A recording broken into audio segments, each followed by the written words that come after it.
What's up, dolls? Welcome back to Music Corner. As always, I'm your host, The Senate.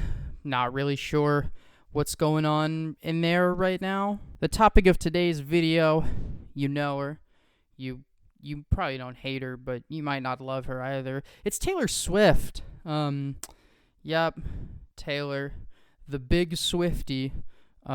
Today we are going to be taking a look at her discography now that it has hit 10 albums. If you've been following me for a while, you might know that in my early days of blogging and tweeting about music, I had a bit of a reputation for being a Taylor Swift hater, and then she did a little confronting of her own reputation, and that complicated things, and they've been complicated ever since.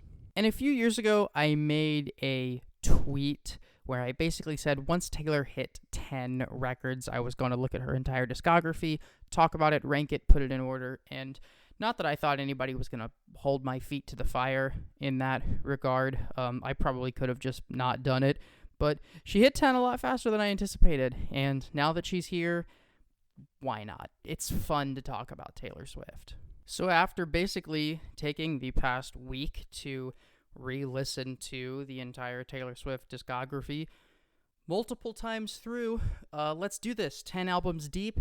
This is the official 2022 Lavs Taylor Swift discography ranking. I'm going to drink from that water bottle in every video until Lululemon sponsors me. Well, without further ado, let's go ahead and get started with, in my opinion, the only place a video like this theoretically even can start, and that is with Taylor Swift's 2006 self-titled debut album. State the obvious, I didn't get my perfect fantasy. Now, this almost makes me feel kind of bad because it's like picking on Taylor as a child, and this music in large part seems like it's meant for other children, like tweens and like early teenagers, and I was born well too late to enjoy it during its prime, but I still heard all these songs. I heard Teardrops on my guitar. I heard Picture to Burn more times than I could count during Taylor Swift's peak of popularity during my adolescence, and they even sucked back then, to be honest.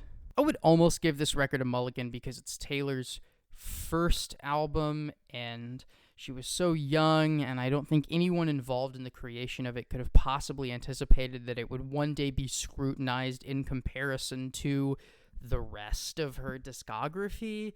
But honestly, having done a lot of listening to Taylor Swift recently and a lot of not wanting to listen to Taylor Swift, I can say there is nothing that I dreaded listening to more than this record. So it's really the only one that can be here at the bottom. So until we get to the good Taylor Swift records, which, spoiler alert, it's gonna be a while, we're really going on a scale from starting with the most offensively bad and working towards just boring, just plain boring. And the first big step we're going to take comes on the number 9 record on our list, Taylor Swift's 2010 album, Speak Now. Why you gotta be so mean? I don't even know, what you do with a record like Speak Now. It doesn't have any of the best or most beloved hits from this era of her career, and while I'm sure the diehard Swifties have their favorite deep cuts from this album, overall it's not like there's any track from this record that has really entered the pop music lexicon and stuck there. It's so bland, it's so corny, it's so bad.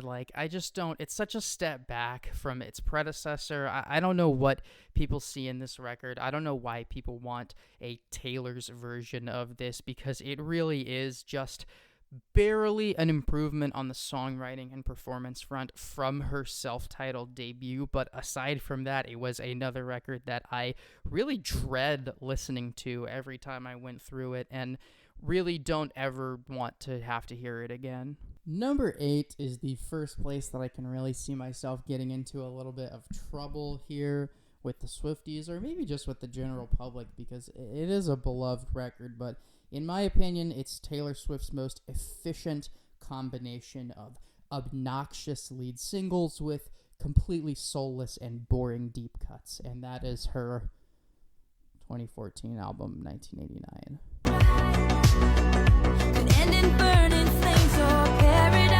I know this record had some big hits, but they really are among the worst hits of Taylor Swift's entire career. Shake It Off is a waking nightmare. Bad Blood, oh my god. Blank Space. That's the thing with this record, is that for the most part, it really is just boring, extremely bland, extremely forgettable pop music. But then you get to the singles, and they are just so obnoxious and so bad. I don't know how long I've been talking into the wrong side of the mic, oh my god. Anyway, yeah, this record has a lot of fans and gets a lot of love, and breaking down the whole Rolling Stone ranking of all of the Taylor Swift songs, it came out pretty well, and it seems like a lot of people have a lot of fond memories for these tracks, but Jesus Christ, this is the record that kind of garnered my reputation as a Taylor Swift hater, because when a lot of people were praising it and talking about it, I was a pretty vocal critic of it, but I actually think it's even worse than I thought at the time, and now I kind of wish I had been harsher on it. As we've seen everything that Taylor Swift has done since, I think this record is just sounding more and more bland, more and more forgettable, and I don't even know why it has the reputation it has. I certainly don't want to return to it anytime soon. Also, while we're here, I just want to say the lack of thought that went into some of the track listing and the songs that made it onto this record is so apparent, because the deluxe edition features New Romantics, which is arguably the best, certainly among my favorite Taylor Swift songs of her entire career, and it didn't even make it onto this album. I think that's indicative of how this really was just a completely soulless attempt to fish out some hits for Taylor, and the rough couple of years she had following this record doesn't really surprise me, given that in retrospect. At number 7, we've got Tay Tay at her peak boring, the most boring, lifeless, and dull Taylor Swift record, and that is 2019's Lover.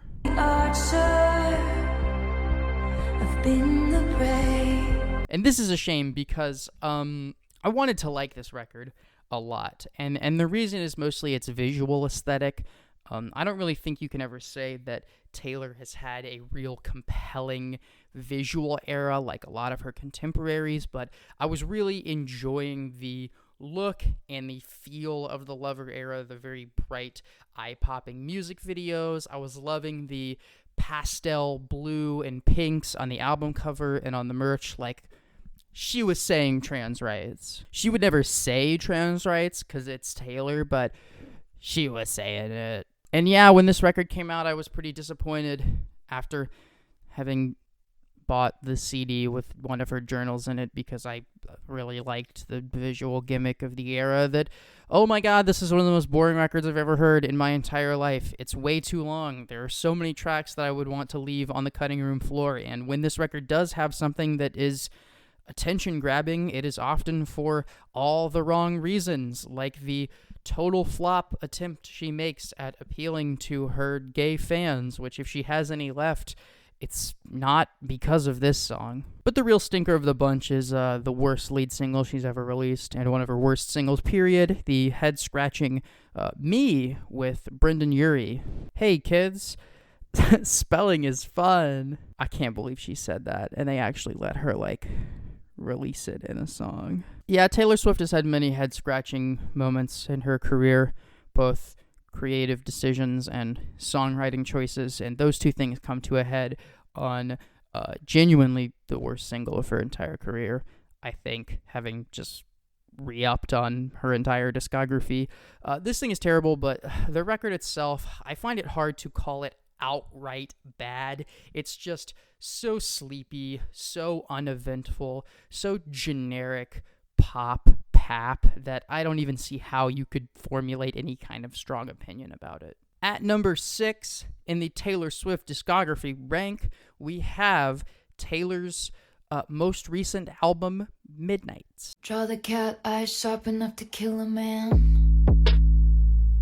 Just reviewed this record a couple weeks ago. Wasn't really that into it. Gave it a pretty mediocre score. But something I tweeted afterwards that I kept thinking about and going back to as I was listening through to this discography, it's almost like Taylor takes a big swing and afterwards, whether it works or whether it doesn't, she just regresses back into things that are familiar and boring. It's 1989 following Red, it's Lover following Reputation, and it's Midnights following Folklore.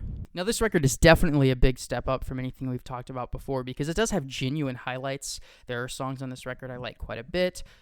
Anti-Hero is a solid lead single. I am legally obligated to enjoy the opening track, Lavender Haze. And easily the best song on the record, Vigilante Shit, is the closest Taylor has sounded to her Reputation era since her Reputation era. But for a record that seemed to have pretty bold ambitions with its whole Midnights songs written at night concept, I went into it hoping that we would get a more nocturnal, contemplative style from Taylor, but this thing is just packed full of awful, bloated, tacky pop songs, and Taylor Swift, who gets a pass more than anyone else for being a terrible fucking songwriter sometimes, really rears her terrible songwriter head on this record. I know people are going to come at me for this, but she's genuinely one of the corniest songwriters in music, and there are so many terrible thematic ideas and rhetorical devices on this record. I don't know how tracks like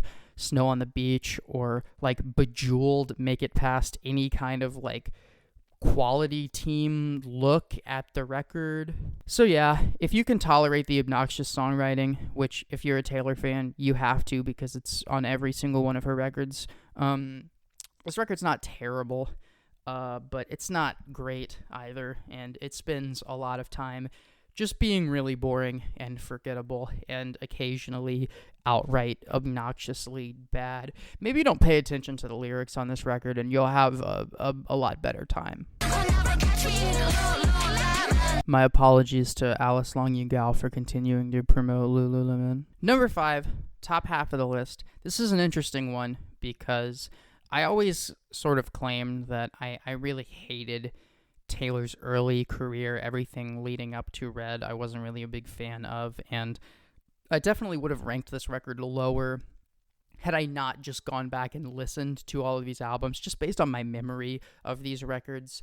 But honestly, the one record that grew on me more than anything else in the past week of diving through all of this material is Taylor's 2008 album, Fearless. She doesn't get your humor like I do. And I can kind of pinpoint why, and it's not because of the still really tacky singles, the most well-known songs from this thing, like 15 and Love Story. The real reason is Taylor's version of the record.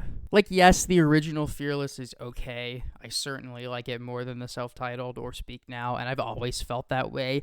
And I did like it a little bit more when revisiting it, but the real reason that I feel comfortable putting it at this spot on the list is that you can just ignore the original and listen to Taylor's version. It does not fix some of the huge issues that I have on this record, nor do I think it makes it all that good of a record when all things are said and done, but it's certainly an improvement, and the improvements on the production and performance side of things alone do quite a bit for this record, and I'm certainly a lot more tolerant of it now than I would have if you had asked me just a month ago whether or not I wanted to listen to Taylor Swift's Fearless.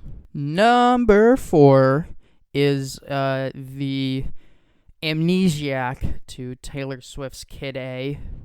I don't think there's one Swiftie who's going to have any goddamn idea what I'm talking about. Her second album of 2020, Evermore. You say the less I know, wherever you stray, I follow. Yes, Evermore here is a glorified B-sides collection from the Folklore recordings. There's going to be some more Aaron Dessner and Justin Vernon, Bon Iver, to be found on Evermore. And yeah, I think it's a testament to how good Folklore is that this, which is basically the leftovers, is still better than like a sizable portion of Taylor's discography. Or maybe that speaks more negatively to Taylor's discography, because I wouldn't say Evermore is a great record.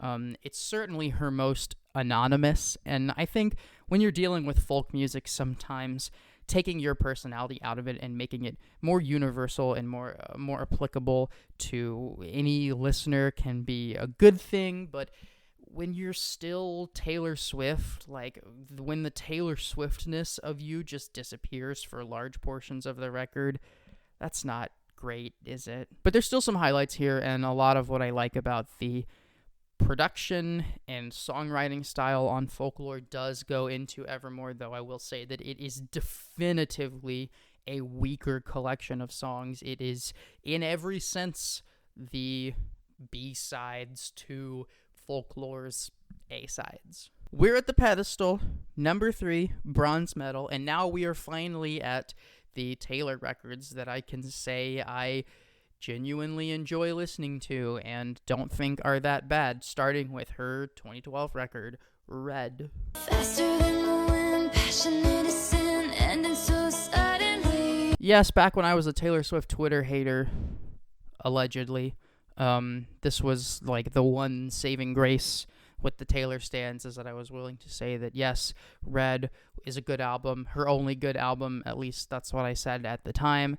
And yeah, I stand by those opinions because this thing still sounds great. I think as somebody who's not explicitly a pop music critic, it might be surprising to some people that Taylor's big turn for pop would land this high on my list, but the sound really suits her well, and when she turned with some big singles that made a big impact. I don't necessarily think Never Ever Getting Back Together or I Knew You Were Trouble When You Walked In are great songs or great singles, but they do a lot of heavy lifting on this record in translating the drab, mundane country fusions of Speak Now into genuine pop music coming from a genuine pop artist and budding pop star. And of course, much like Fearless, because Taylor has improved as a performer, I would say that the Taylor's version remake of these songs does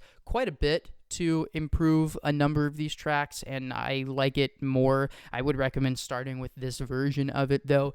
Even just listening to Red by itself, the original is still pretty good. You're probably certainly going to want to hear the big new version of All Too Well that had everybody on the planet Earth talking when it dropped and, you know, watch the music video and stuff. But still, the fact that even a decade later, all of that stuff still means so much to people, still sounds so good, still gets so much attention is a testament to Red being a genuinely half-decent pop record, and for a while it was pretty much all Taylor Swift had to offer, at least in my book.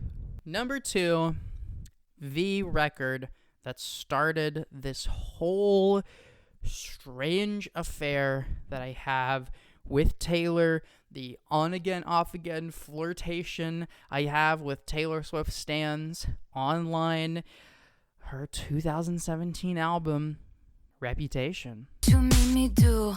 Look what you just made me do. Look what you just made me. Ooh. We're going to sit on this one for a while because to many people this is Taylor Swift's worst record, which makes me feel like the burden is on me to explain and perhaps over-explain why I think it is her second best record, and that's always been the case. I reviewed this album when it came out, and I tweeted about it. I said that it was her best record to date, and the Taylor stans at the time did not like that. I got a lot of, you know, of course this is the one you'd like. I hate the Swifties so much. I'm sure a bunch of horse girls who don't brush their hair will be coming at me for all kinds of stuff I've said in this video. I should cut that, but I'm not going to. For a long time, one of my biggest complaints about Taylor was that she was like a nameless, faceless pop star. The only difference between her and any number of the hundreds of disposable one-hit wonder artists who are put up by the industry and then fed into the meat grinder was that she continued to have hits, and I thought that the moment the hits dried up, Taylor would disappear, because why would anyone care about this nearly anonymous mannequin of a figure with so little, like, notorious public presence as a cultural figure beyond just the really vapid pop music she makes? Well, in the post-1989 era, Taylor started to deal with and confront the reputation of being a pop star in a bad way. Like, it felt like it was one controversy after another and one new group of fans after another that were just coming to hate on Taylor. Suddenly she had all this beef, and it's like, why would you beef with Taylor Swift? Because she's nothing. And then one day she very much wasn't nothing anymore, with the biggest swing of her entire career, the absolute sledgehammer of a lead single to this record, Look What You Made Me Do. A song that was universally panned at the time for being both a bad song and a bad career move for Taylor, both of which I couldn't disagree with more, because for the first time ever in her entire career, this track made me actually want to pay attention to Taylor Swift and what was going on in her world as an artist and as a pop star for once, and I also think it's one of her best singles. I know that almost everyone hates this song, but I can't lie, the absolute, like, twinkiest pop stan within the annals of my brain comes out pretty much every single time the old Taylor can't come to the phone. This is such a significant moment for her in her career, and I continue to return to the fact that it was impossible for me to even make myself care about Taylor Swift early in her career, and that just all changed in an instant with this bold move, this huge swing, what at the time I really thought was probably the best song she had ever written, and then a pretty good album to follow it. And no, I don't just like this album because she confronts her reputation head on and finally writes music that's interesting and about something. I like it because there's a lot of good songs here. Delicate was a beloved little sleeper hit. Even though I can't explain exactly why, there's something about the odd couple energy of Taylor pairing with Ed Sheeran and Future on Endgame that I find genuinely a little bit charming. We have another great sledgehammer pop song in the deep cuts with This Is Why We Can't Have Nice Things that totally would have fit in on Red, and what might be my favorite Taylor Swift song ever, the beautiful, extravagant, escapist anthem Getaway Car. Now, this record is not perfect. When you're taking such bold artistic swings, sometimes you're going to miss, and I will say that Ready For It and Gorgeous are two of my least favorite Taylor Swift songs of all time. They're terrible. It's what holds back the record from reaching its full potential and being genuinely good, but yeah, I covered this record right when it came out. I think I gave it a 7, and for the most part, I stand by that. It was Taylor's best record to that point in her career. It was the first time I really cared about her artistry and stardom whatsoever, and it's a record that I've continued to enjoy. In fact, I think as she releases boring records in the wake of Reputation, it's starting to make more and more sense to more and more people why there was a cult following behind Reputation from pretty much the moment it was released. But to shift from the climax to the anti-climax, unsurprisingly, number 1 on the list, Taylor Swift's 2020 album, Folklore.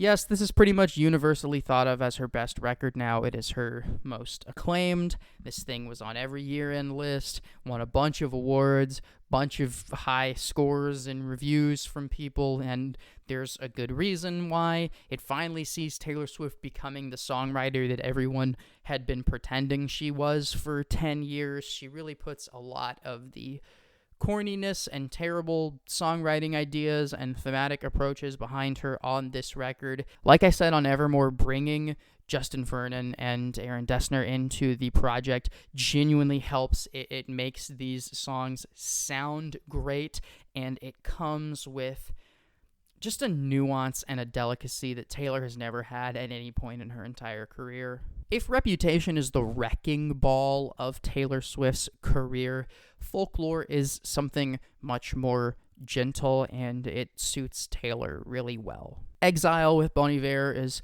one of the most beautiful songs of her entire career. Cardigan is the best Lana Del Rey song that Taylor Swift has ever written, and of course, this thing's breakout hit, the queer-baiting smash Betty, where Taylor chooses to write from the boy's perspective, and all of her Horse Girl fans suspect she's a lesbian. I really gotta stop coming after the Swifties, or they're gonna, post my address online or something. But yeah, I'll just return to those two words of delicate and nuanced. That's what Folklore has that no other Taylor record does. That's what sets it apart. Good songwriting, good production, nothing that is overbearing. She makes a good impression without needing to be obnoxious in any way. This is just a solid record. Maybe it's a tad long and there are some tracks that I would cut. She still doesn't go the entire album without embarrassing herself once or twice, but what are you gonna do? It's Taylor. When you're talking about basically the corniest artist in all of popular music, this is enough. This is the best record I can ever imagine Taylor making. I don't think she's ever gonna drop a Born to Die or a melodrama anytime soon. So yes, 10 records deep in the Taylor Swift discography. Those are my thoughts. I'm sure if you care about Taylor enough to even watch a little bit of this video, you have drastically different opinions than I do. Love to hear about them, because Taylor, for what it's worth, as much as I did not enjoy listening to her whole discography, she is a fun artist to talk about. She is an interesting cultural figure at this point in her career, and it is fun to reflect on the many ups and many downs she's had along the way. I'm sure I'll make some kind of other video before the end of the year, but keep an eye on the blog, keep an eye on the channel, because at the end of December, it will be year-end list time, talking about my favorite records and songs and singles and EPs of the year on the blog, talking about my favorite and least favorite hits of the year here on the YouTube channel. And in the meantime, I'll be playing catch-up on the blog, covering records that I didn't get to cover from earlier in the year. And there's still some good stuff left to come out. I still got to cover that Backwash record, Wise Blood, coming soon. But thank you for watching and reading. It warms my chilly little heart. And I'll see you next time.